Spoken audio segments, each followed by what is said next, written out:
Okay, Jan, it looks like it's live streaming. It's giving me a notification. Yes, it is. So thank you very much, everyone, for joining this session. I'm so sorry for the technical issue earlier. So a very good evening to everyone. Thank you, Jan.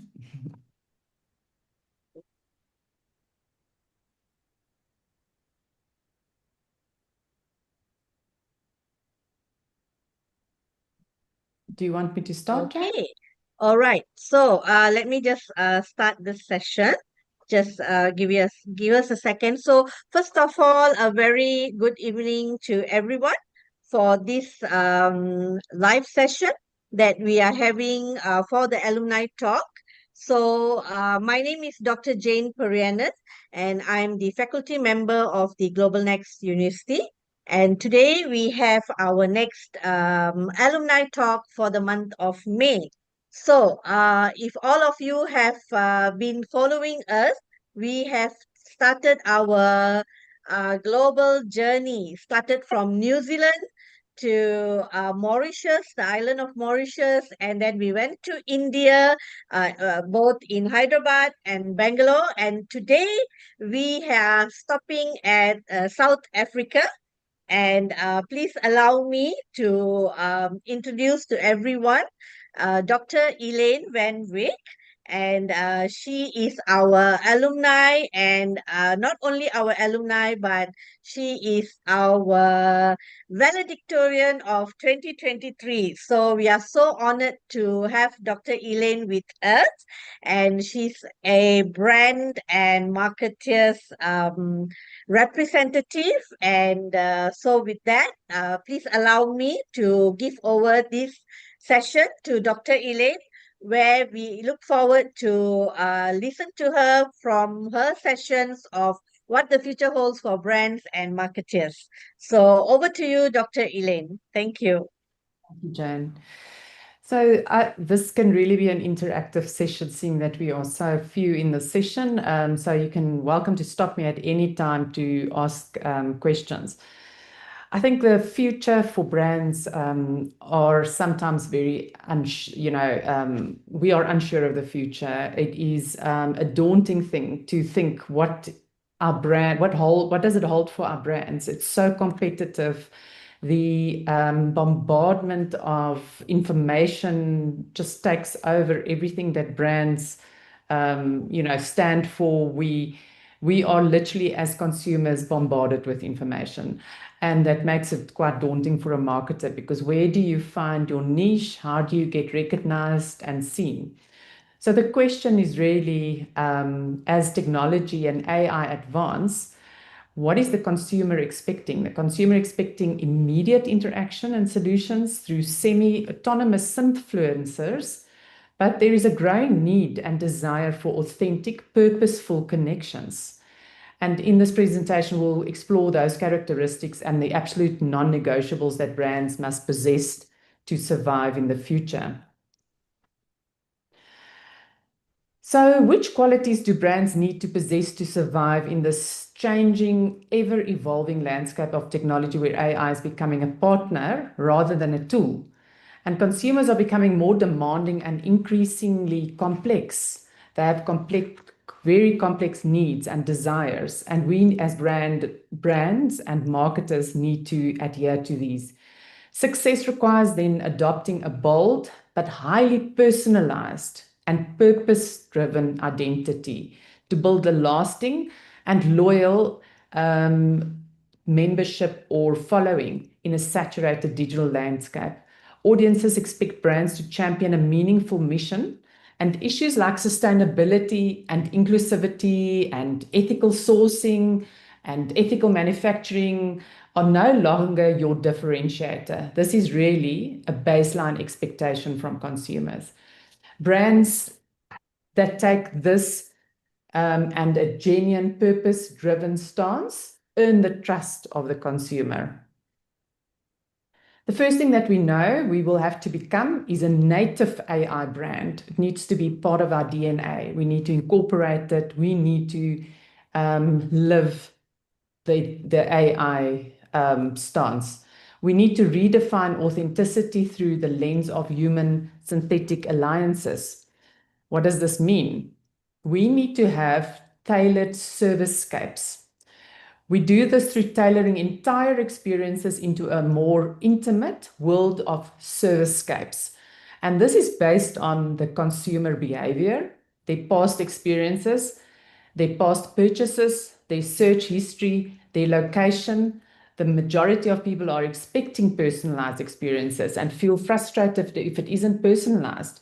In the education space, Jane, I mean, we see that if students ask a question online or our prospects ask a question online, they expect an immediate answer, no matter whether you are asleep or working or not or on holiday. They want immediate interaction. We see this through loyalty programs and based on personal preferences, behaviors, past experiences. These must be adapted to the preference and the behavior. It's no longer anymore, let's give everybody 20% off on this product.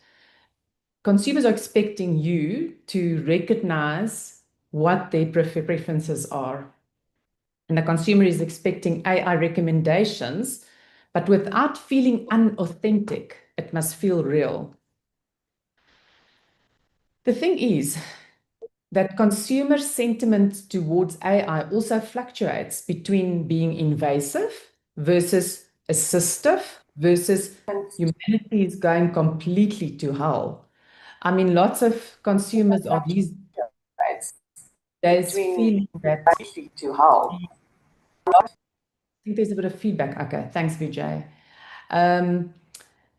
There is a flirtation shift in AI between the consumer and whether he wants to use it or not. 71% of consumers expect personalization, of course, but then a deeper human synthetic alliance is the reason for a more intimate world of these servicescapes and challenge the once immutable parameters of brand authenticity.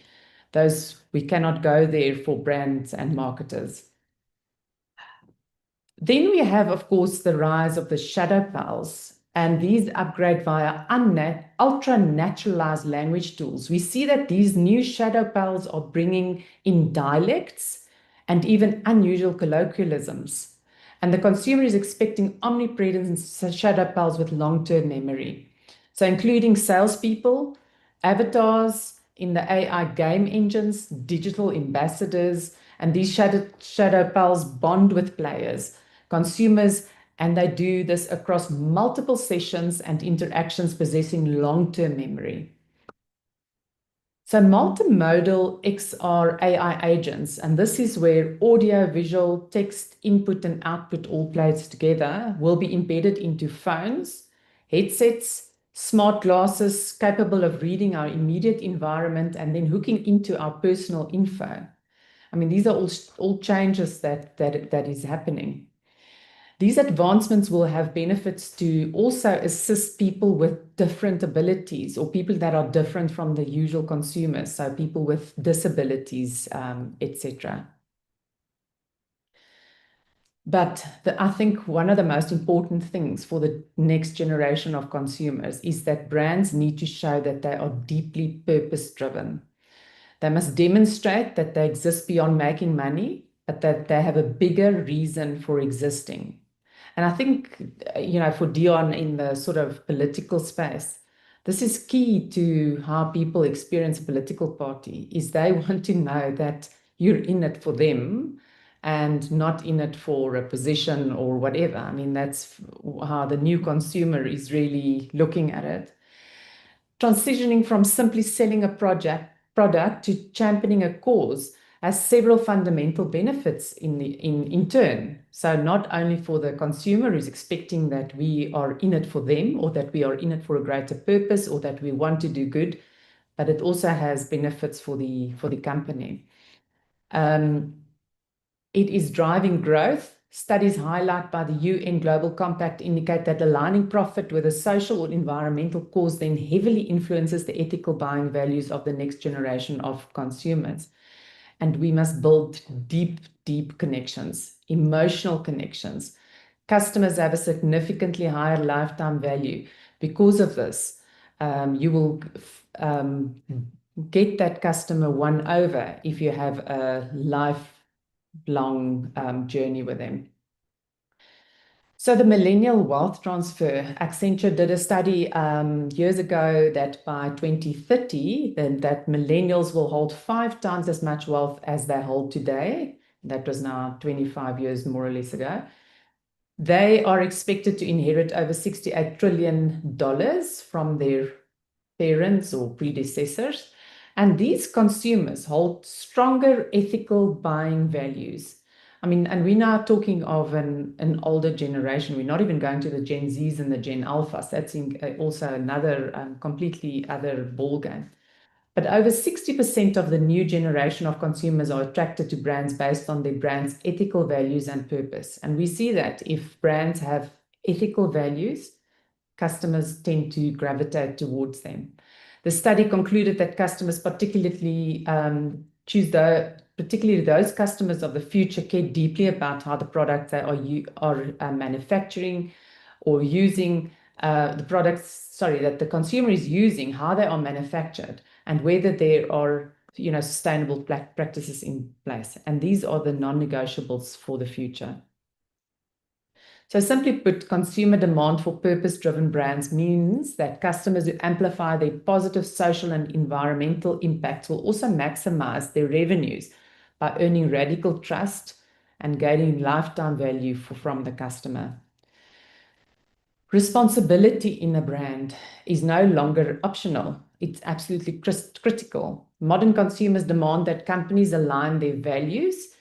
The brands that fail to act responsibly risk severe reputational damage, while those that do act responsibly then build deep and lasting customer loyal and long-term value.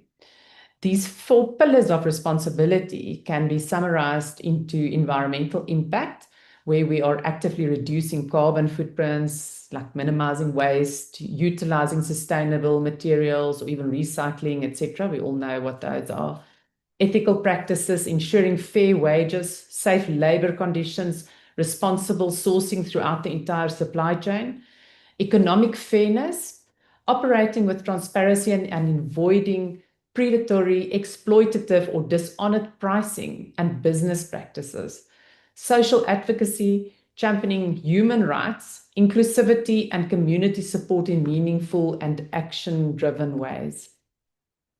But responsibility, as I said earlier on, companies who act responsibly, that does also drive growth because there is more consumer trust. And studies show that consumers increasingly abandon brands that operate only in self-interest and opting instead for companies who have proven social impact. There's a market differentiation for those brands in highly saturated markets like we see today. I mean, we are bombarded with all, the new companies that are popping up. How do you choose?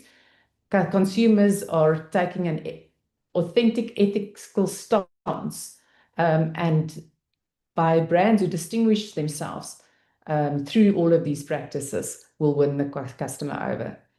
Access to capital, brands who are responsible will gain favor with financial institutions, and this gives them a distinct competitive economic advantage. Death of greenwashing. Savvy customers no longer just take the claims that we make on face value. Consumers are verifying facts. They want to know that you are doing things responsibly, that your supply chain and your manufacturing processes are what you say they are. They need responsibility and transparency, and real-time sustainability reports are what they are looking at. The next non-negotiable is agile and responsiveness. Brands and companies that utilize real-time customer data and behavioral insights, then automated workflows to quickly adapt to their marketing and operations, those are the brands that's going to make it. I mean, we saw during COVID, the brands who survived were the brands who were agile and who could change immediately throughout the COVID pandemic. Real time, we sit with big data, and data needs to be analyzed in real time. And I think the companies who are going to survive are the ones who can access it, but only also respond to these to the information that is gathered through big data. The pillars of the adaptive or the agile brand, and this is according to Greg Kilstrom, are unified data. So it's using customer data plans to merge fragmented behaviors into single life cycle reviews, the real-time analytics that we just spoke about, multi-channel engagement, addressing criticism transparently, and telling stories across all your platforms, and strategic balance. Constants, in other words, your core values, the core values of the company versus the tactical execution of those. Data continuity, the elimination of friction. So agile brands ensure that a change in one department reflects instantly across the entire ecosystem. What happens in some of these big companies like banks and so on, you'll change your address in one place and then 3 months later, you'll get a new letter from somebody and it still has your old address or your old surname or whatever. And these are fragmented journeys that the customer is expecting us to iron out. We need to eliminate relying on delayed campaigns. Things need to happen instantly. We need real-time analytics and people who act on those on that information. So the new consumer wants two-way communication. It's not just you writing an email and waiting a week for somebody. This is where those influencers or the chatbots, etc., are coming into play. People want instant answers. Strategic balance, separating the elements of a brand that must remain constant. So your core values, your strategy, your fundamental identity, from those things that must change rapidly, your tactical execution and your messaging. Authentic and real, and this is always difficult to have your AI and all of the technologies implemented that will assist with all these immediate answers, but to stay authentic and real. In a world where there's constant conflict and anxiety, consumers are searching for opportunities to escape from adult responsibilities. Experiences such as fantasies and fandoms and even adult collectibles are becoming increasingly popular. People are spending fortunes on blind boxes to complete collections, and these are adults, not children.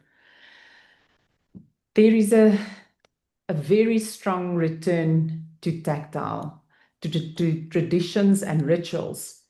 Dentsu Creative did a study across 7 countries, and they found that 75% of people are reconnecting with nature. 64% of people are reverting back to traditions. And incidentally, traditions are what make people feel that they belong to a family or a community or a culture or a country. And there was actually a very interesting study done in New Zealand under the local people, where because of the amount of people who actually join gangs, and they found that there aren't traditions in the home environment. And by increasing the amount of traditions that you have, people feel that they belong and they don't feel like they have to, go somewhere to get that belonging. The youngsters are now also reverting back to earlier generation TV and music. They want what was before. They want nostalgia. They are surging away from cities. There's an increase in a desire for the local, the hyper-local.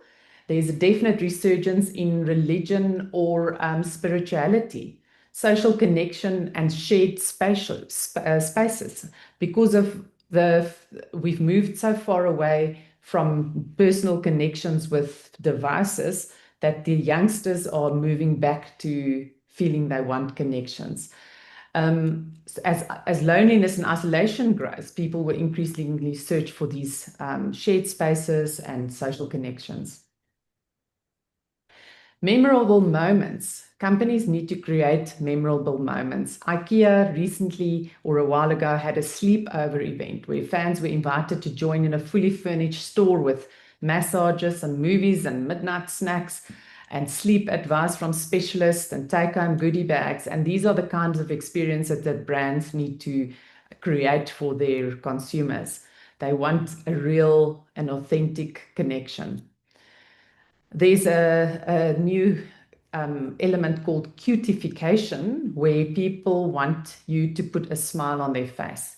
Even if it's a concept of cute that does not fit into your brand, find ways to incorporate that into your brand. I mean, you know, if you look at the viral content on social media, it's always the cuteness factor. People who, you know, a little girl who says something funny and so on, and those things go viral immediately. Pepsi Cola embraced this cute culture very successfully to describe their cream soda and strawberry cream flavors as 1% sweeter than a Pomeranian puppy. Then the next concept is charmification. Victoria Beckham's fragrance collection includes wearable perfume bottle necklaces. Even Johnny Walker partnered with Harrods to introduce a wearable couture flask, I ask you. Then psychologists refer to something called a joy deficit. And this refers to a widespread modern inability to feel genuine pleasure or enthusiasm. It's largely caused by chronic dopamine overstimulation from screen time or burnout from this relentless hustle culture that we find ourselves in, or the always on work mentality. I mean, we all take our laptops on work, on holiday, to be, to be available to, and this is actually stealing our joy, emotional numbing, and also a lack of authentic human connection. The ultimate search for happiness, or the joy economy, as they refer to it, is to counter the consistently bleak news cycles that we are bombarded with, and a maelstrom of modern anxieties. And this will precipitate a continuous premium placed on happiness and seen as a measure of success when brands can accommodate this.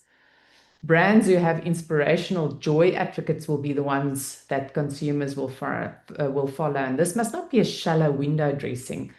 Brands must shift from purely transactional interactions to delivering emotional nourishment for their consumers. This can be done through fostering simple, frictionless experience while engineering justifiable indulgences for their customers and focusing on community building and empathy. The Dentsu creative research that I spoke about earlier on, that was conducted across 7 major consumer cultures, says that the current consumer persona has 3 main concepts of desire, a desire, as we spoke about, for the tactile, traditions, crafts, spirituality, emotions, connections, nostalgia into what was, that which is local, the hyperlocal that we mentioned earlier on, the comfort in nature, or that reconnection with nature, authenticity, the real and the difference that is emerging, driving the pursuit of unconventional hobbies and fandoms. The trend, these creative trends also reflect increasingly ambivalent attitudes towards culture of constant connectivity, as our emotional relationships with technology then struggle to keep up with the pace of change. And then, of course, the environment. We are in a world that is both exhausted but also exhilarated by change, and reveals a rising desire for escape, grounding, and reconnection. And this rapid change actually makes people feel anxious at times, as if they cannot keep up. So the conclusion, begging the question, authentic, purposeful connections versus semi-autonomous influences. AI is evolving faster than any technology that we've seen, but human creativity remains the constant. The most successful brands will be those that blend technological intelligence with emotional intelligence, pairing efficiency with empathy, and then, of course, innovation and imagination. There's a new balance between speeding things up, but also speeding things down. People crave both the hyperreal and the handmade, the digital and the deeply human, and this is the challenge for brands. The tension and the opportunity lies therein. all of these experiences that we spoke about, the trends of human connection, real world experiences, that IKEA sleepover that I mentioned, it may seem frivolous or fad-like at first, but the daytime coffee dates and adult collectible addresses a profound human need, which cannot be replaced by AI. The need for connection, the need for comfort and community. It is a marketer's role to showcase how their products might solve social issues given different social contexts. For example, while using a mobile doctor app might appeal to a busy New Yorker for the convenience of accessing healthcare advice in the middle of a workday, but it will also appeal to a person in rural Ethiopia who cannot spend enormous amounts of money to actually get to the doctor. So that same app can, serve two different, completely different purposes through one solving of a problem. As the future of marketing lies in creating experiences that can make consumers' lives not only efficient through AI and other technologies, but also meaningful and robust, the role of marketing executives is evolving.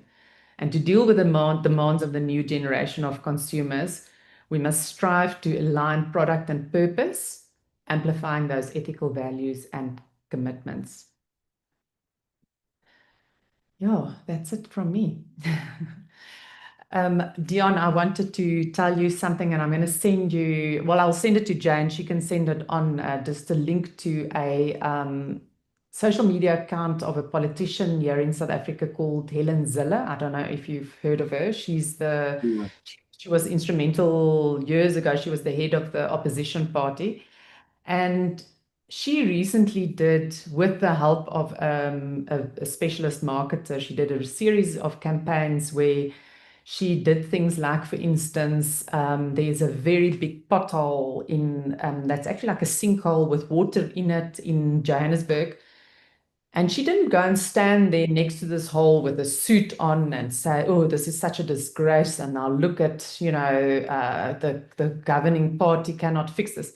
She got into a wetsuit with goggles and she Yeah. swam through this bottle.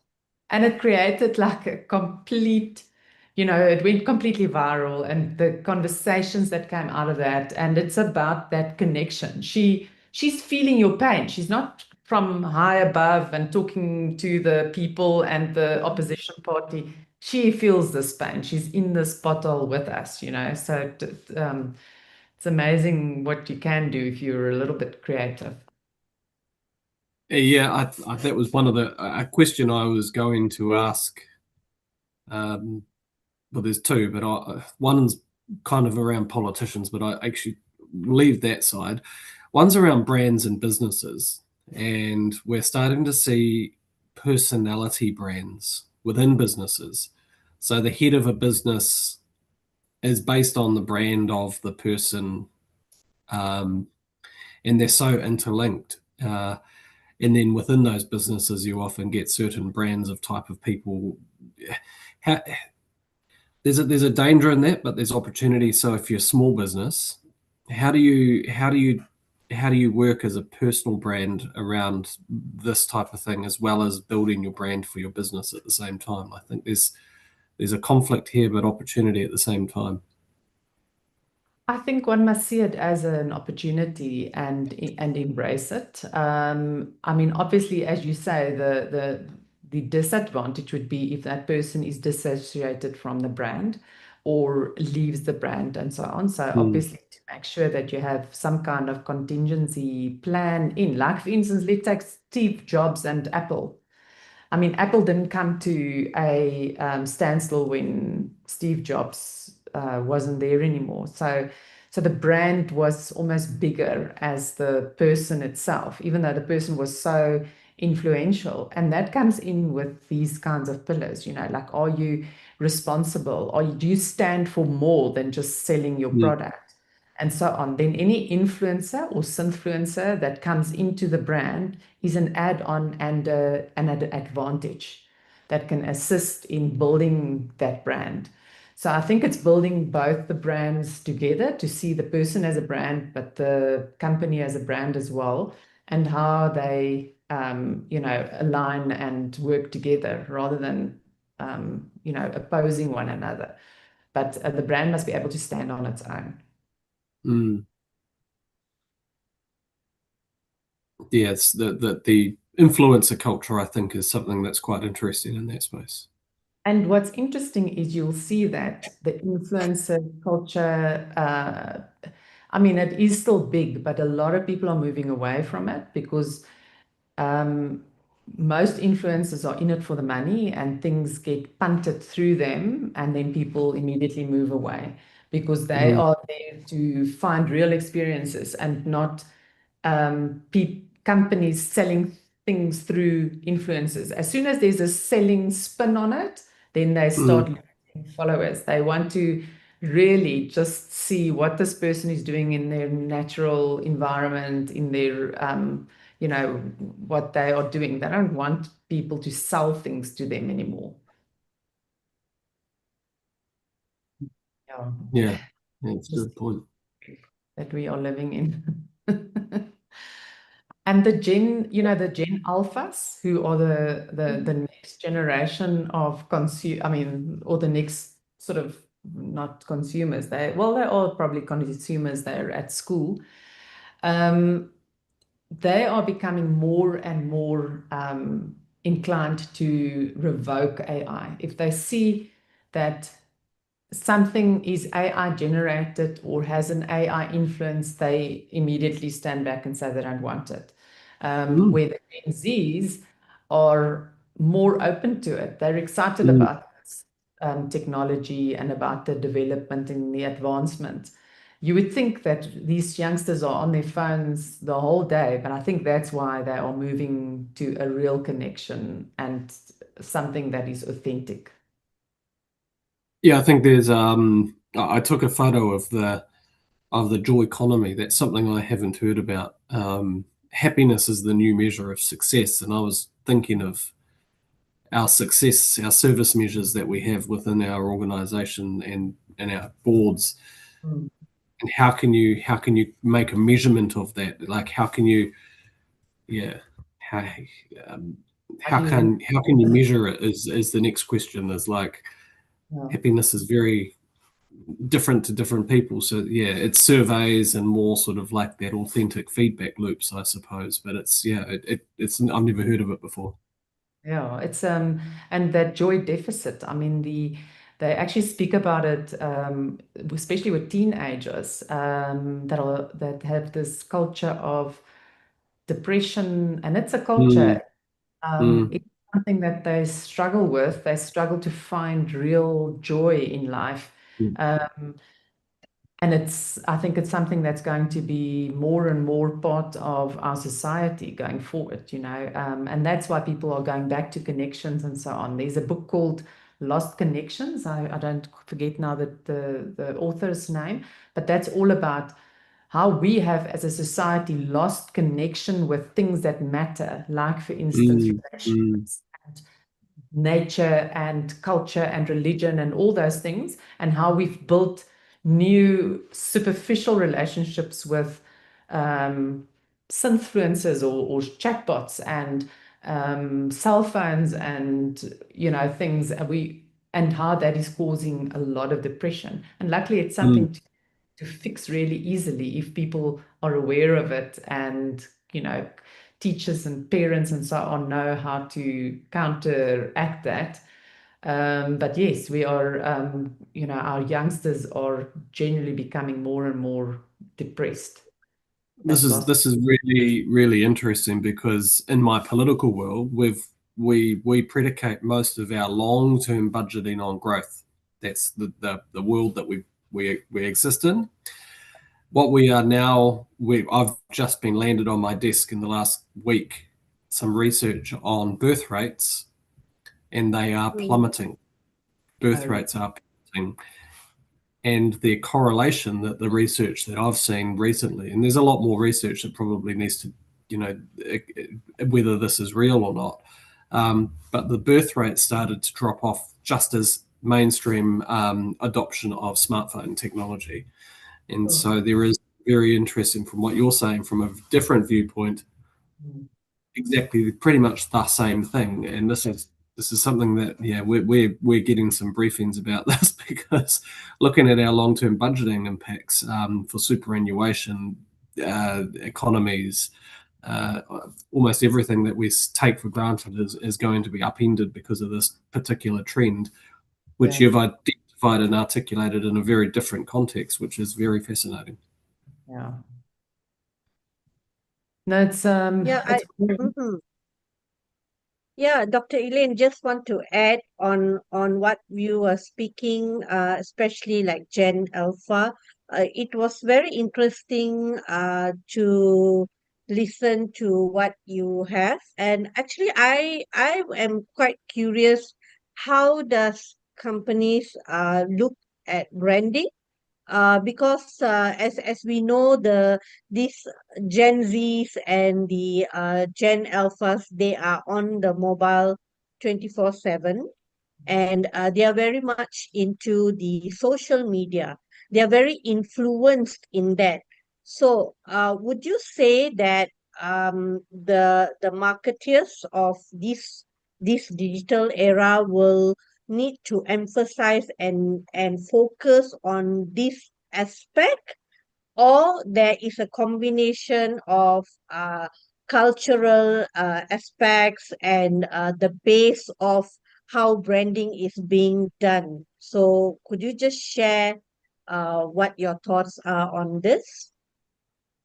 So that's quite a loaded question. I think that, for brands need to be, I think that's what the presentation, a lot of it was about, is how we are presenting ourselves. And it's not just about, and that's where a lot of companies or organizations go wrong, is they think it is about slapping a few pictures on social media, or if you have a website, then you're doing your marketing. It's not about that. It is that the entire organization lives the values and the mission and the vision and that which we stand for as a brand.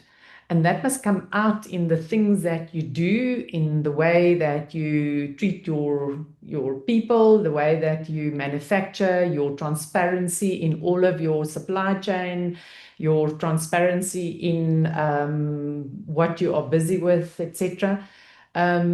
And what I'm trying to say is that thing comes out in your branding as such, because that's what you stand for. If you think about, let's say, a company like, I don't want to take Volvo. I mean, we all know that Volvo stands for their core value is safety. But if they are not keeping their employees safe in the manufacturing environment, then people are going to think, well, you're not living your brand. So it doesn't matter what I then put on social media, because people are going to say, but you're not being authentic. You are lying to the consumer. So I hope I'm answering your question. And then what I always say to people is, it's not, you never ever sell product, you demonstrate value. And that's about all these things that we spoke about now. You demonstrate your responsibility, you demonstrate what you stand for, your safety, you care for the environment, and so on. So that's what, if you live out your values and you put your marketing out as what you stand for, then you almost don't have to market your product. But that's also, I mean, I think that's why, for instance, Apple is such a successful brand, because they've got their values of luxury and experience. I mean, they don't sell cell phones and computers. They sell a lifestyle and an experience and luxury. That's what they sell. And they do it excellently in every aspect of their business, from when you book an online meeting to have your MacBook, fixed, to the service representation in the store, to the packaging that your product comes in, to your supply chain, your delivery, the little bit of demand that they create when there are new products to make it more exclusive and luxurious. Everything is well planned and executed. according to their brand values. Yeah, thank you. Thank you, Dr. Elaine. So I can see Dr. Vijay is online. I'm not sure whether he's able to share his thoughts or any comments. Dr. Vijay? Oh, thank you, Dr. Jain. These are all very good programs, good initiation, and Elaine, thank you very much for really bringing up a wonderful topic of what future holds for brands and marketers. I think just having a great product and having a very not so good branding, not so good marketing doesn't take the company anywhere. So it's essential that the entire stream, right from beginning, as you just said, the entire supply chain, all the way to the product delivery and even consuming it, and not only that, even the servicing, I would say, all the way up to that, speaks about not just the product but about the company itself. So, as you rightly said, and if I can add, so even if we do not brand the product, if we just say as to how the product is manufactured or developed within the company, what kind of measures the company takes in terms of ethical values and so on and so forth. You just mentioned how safety is one particular uh, parameter, and how is it number one, measured, monitored, and then measured, and how it is taken care of within the company. That itself is a branding. We don't have to say that here is a Volvo, here's my car, here's the car that you are like, take a look at it. But this is our company, this is our vision, this is our mission, our core values, and the guiding principles, and so on. And the entire thing, you're done. Essentially you're doing your branding. Now, I think it leads to what is called, in my opinion, and I would like to take your opinion, as to an agile cycle or a deep agile cycle, because the entire cycle of you branding it, getting the feedback from the consumers, and then feeding back into the supply chain, backward chain, etc., like that, will also tell very soon as to what kind of modifications that are needed in the product. And hence the entire cycle you just mentioned, actually agile and responsiveness. I like the slide that you mentioned, also talks about it, to say that how soon we can quickly develop new products, how we can be more responsible, or how we can be ahead of the market itself and say this is what going to come. Yes. Okay, I like to take, it's a little long question, but I would like to pause and take your response. I have another question after this. So exactly what is the question? Sorry. Are you asking about the life cycle? So in other words, I mean, we spoke about the responsiveness and agility, and that Yeah. comes in about the life cycle of what consumers are using, their response, how the product is working for them or not working for them. So that's part of being agile, you know, or adapting your product to customer needs. If you take the automotive industry these days, there's not a feature that you'll find in the top range of one product that's not in the feature of another brand's product. So say, for instance, autonomous parking. It will become something that all these cars can do unless your value in the brand is that your specific people who buy your car wants to be in control of their own car. They want it to be responsive. They want to see the performance in the car, etc. But I think I would imagine a Volvo driver, with shame we are now picking on Volvo, but a Volvo driver wouldn't mind autonomous parking because they're all for luxury, safety, comfort. So I think knowing your customer and knowing what their preferences are and adapting and being quick to adapt to the customer's needs, because you can miss out on sales if you've got a customer, say for instance, you've got a customer who's always been a Volvo driver, but now the next time they purchase a Volvo, there are certain features that Mercedes brought out now that Volvo doesn't have, then you're probably going to then rather buy a Mercedes because you didn't respond to your customer needs. I think that Absolutely. does that answer your question? No, that absolutely. Thanks. Yeah, Okay, you did. Because I am looking this as probably the dynamic marketing. What marketing, say, So, for sorry, can you repeat that, Dr. Vijay? example, We lost you just for a few day seconds. one Sorry, will be Dr. Vijay, can you just... changing the day Oh no, two can you based all hear him? on the several No, parameters that you adapt. Now, can you hear me now? Now we can hear Yeah, you. Dr. Vijay, your Okay. audio is before he going goes, off and on. I'm going to have to leave. Thank you so much, Elaine. I really appreciate it. Take care and look forward to connecting with you again. Lovely. Thank you for joining. Thank you, Dr. Dion, for joining. And yes, so is there any other question that you want to ask Dr. Vijay? Can you hear me now? No, your audio is going off, Dr. Vijay. It's not clear. Yeah, can you hear me now? Yes, now it's here. Yes. Can you hear me? Yes, we can hear you. Okay. How- Now, no, all I did is just click on the video button. I just switched on the video and audio seemed to be working. Fantastic technology. So let's go ahead. If you can hear me, that's fine.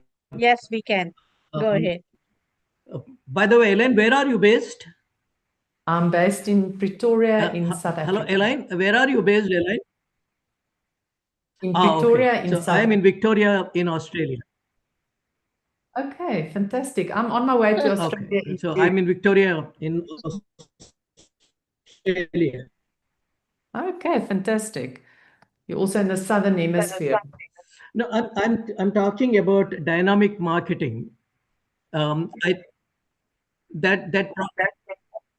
yeah, because the the marketing is also will be controlled by the technology. There will not be any human intervention, because the technology will be able to, and the social media will be able to read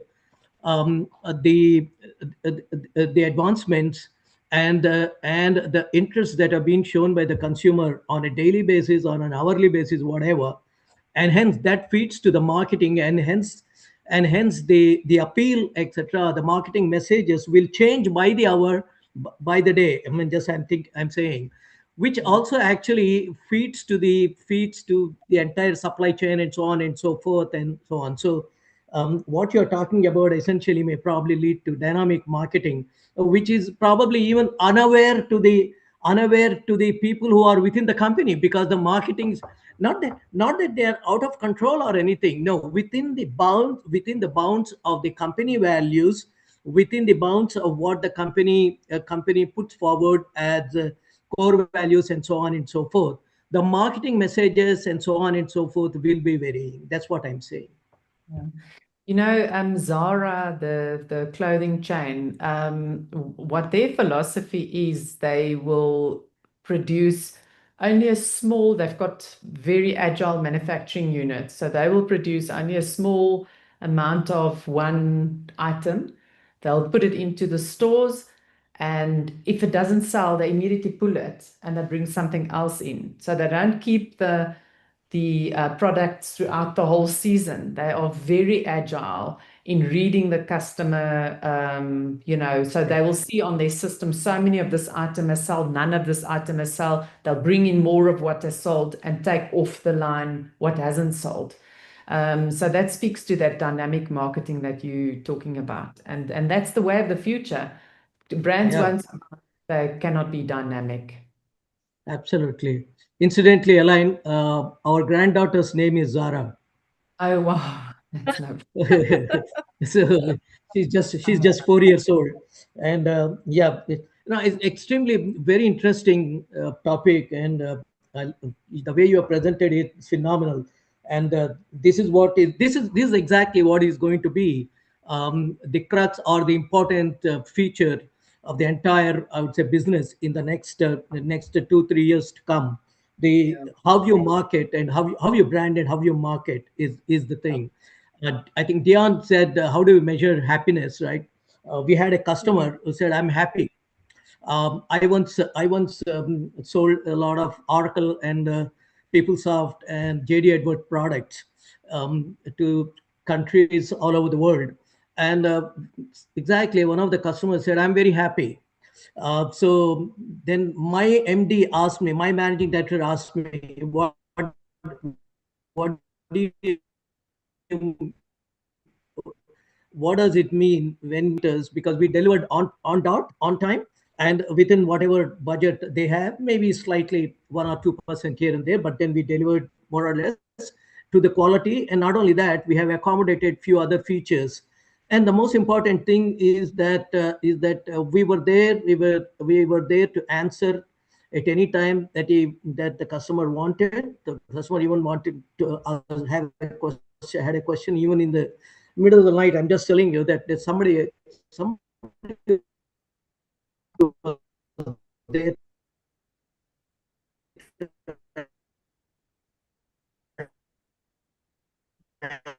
Dr. answer Vijay, his we lost you again. We lost you again. We didn't hear the last part.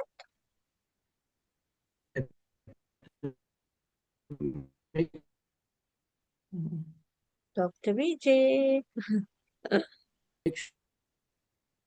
No, I'm so sorry. We lost you again. I don't know what's happening. reaches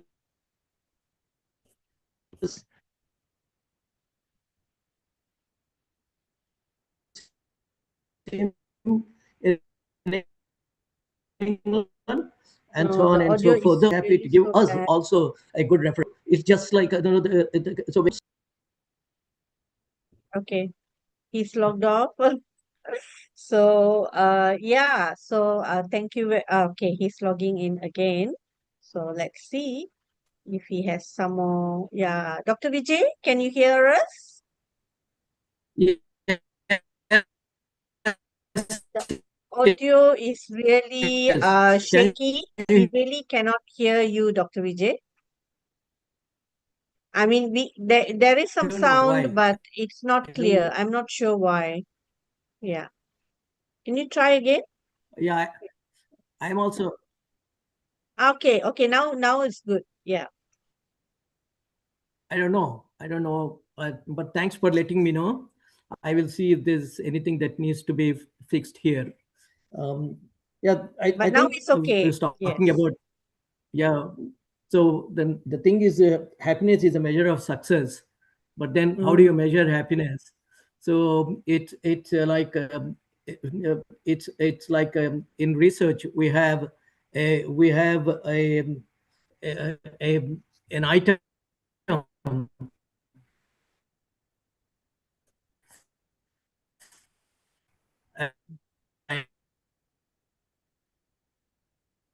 We lost. Okay. Dr. Vijay, And doc, I'm so sorry, Dr. Vijay. I'm not sure but why the there audio is being on and off. I think it's Dr. internet on Vijay. needs his internet. to Yeah. be Okay. broken His down internet. to Right. we can say that based on this, the the upper level item, it reflects what the low level items are. So I think the audio is not good, but I would like, since the audio is not good and meaningful discussion, but we have more or less, Dr. Elaine answered some of the questions I have. So actually, all the questions I have, and some of them are still there, but I think because of the audio, I will not ask. So thank you once again, Elaine, for that. Thank you, Thank BJ. you. Thank Dr. you. Jain, did you hear what I said? Yes, yes. Thank you, Dr. Vijay, for tuning in from Melbourne, from Victoria. So it's a privilege for us. And with that, Dr. Elaine, do you have any final words before I conclude this session? Just thank you, Jane, for the opportunity. I'm sorry that we weren't so many participants, but I really enjoyed, doing this for you. And you're always welcome to ask me if you need me to redo this one for a bigger audience. Yeah, thank you so much once again, Dr. Elaine, for this digital masterclass that you've given us on branding and marketing in this era. So, to everyone who are tuning in YouTube, maybe later, some of them are watching the YouTube because we will have the YouTube session live. And right now the session is live, but it's being recorded, so it will be there once I close the session. So, Dr. Elaine, I just want to tell you thank you very much, and to everyone, Right. Dr. Elaine Van Wyk, she's actually the Group Chief Marketing Officer for a major private education group, so in South Africa. So please head to LinkedIn and you can connect with her. And if you have any questions or any comments you would like to share with her, please go ahead. And with that, I'd like to just quickly give a teaser for the June's alumni talk. We already identified the person, but tonight I cannot reveal the person who it is. But I would like everyone who's tuning in to lock your dates and the time, which is on Thursday, June the 25th, that is next month, at 6 p.m. Malaysian time. So I'm not sure. So please mark your calendar and please do not miss it. Even though I cannot reveal who our speaker is, but I can mention that this speaker is a titan of industry with over 40 years of elite experience, spanning strategic IT leadership, business management, and global consulting. And what is very interesting is this person, I cannot tell whether it's a he or a she because it's still suspend. This person is going to talk about mastering the art and achieving success in your projects or your personal branding or something like that. So please tune in because it can be anything. It can be for your business, your corporate. It can also be for those active learners looking into research or even for personal milestone. So I'd like to encourage all of you to stay tuned and join. So with that, thank you once again, Dr. Elaine. And thank you to everyone, those who joined earlier, Dr. Dion as well as Dr. Vijay for joining in. And have a wonderful evening, everybody. Look after yourself, and we will see you on June the 25th. So, with that, have a good evening, and thank you so much once again for this session, Dr. Elaine. Thank you, Jane. Have a lovely evening. All right, goodbye. Thank you.